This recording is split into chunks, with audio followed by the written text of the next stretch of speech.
3 people have died after a passenger train derailed near Stonehaven in Aberdeenshire this morning and caught fire. The other 6 people on board have all been taken to hospital.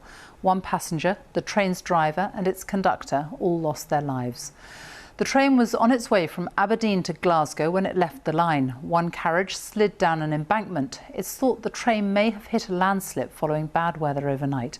Our Scotland correspondent Lorna Gordon is at the scene now. Lorna.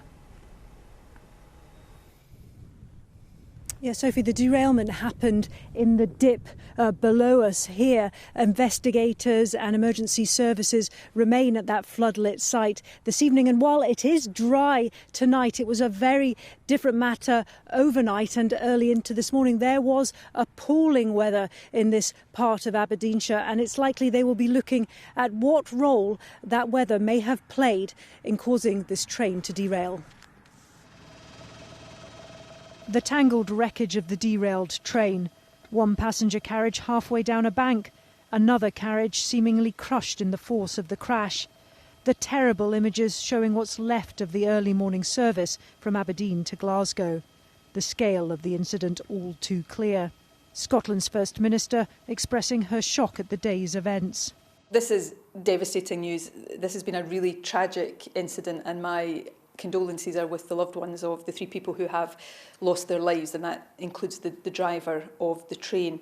Clearly, this is an ongoing operation. I've just been briefed by Network Rail and the emergency services on that, but devastating news for the bereaved, but also for those who were on the train, and my best wishes go to those who sustained injuries.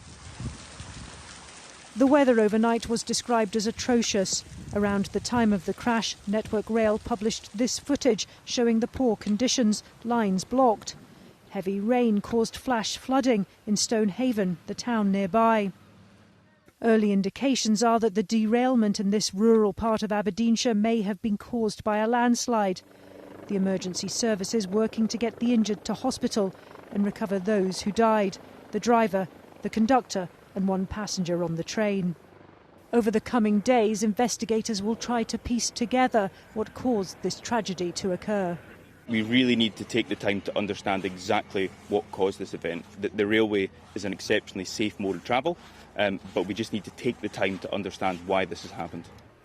The Queen, who is also currently in Aberdeenshire at Balmoral, sent a message of condolence, stating that the entire royal family joined her in sending their thoughts and prayers to those who had died and those who had been injured. That sentiment echoed by the Prime Minister.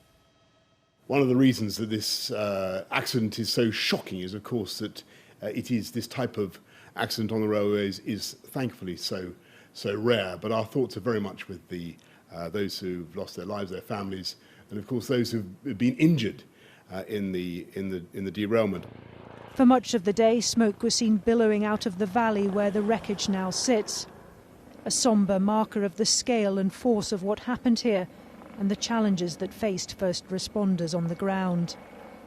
The emergency services this evening continuing their work to make the site safe.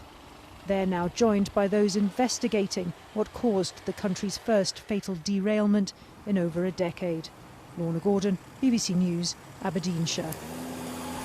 Our transport correspondent Tom Burridge is here with me now. Accidents like this are very rare now on the railways, but it does seem that the weather may have played quite a factor. Yeah, the flash flooding in that part of Scotland seems to be the main factor, but it's worth noting that other lines in the area were closed this morning because of the poor weather, because of landslides.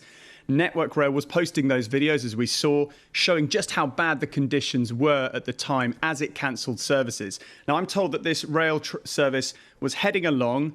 It seems that it hit heavy water before the incident on the track, and the driver stopped and possibly requested to move to another track adjacent to that before continuing.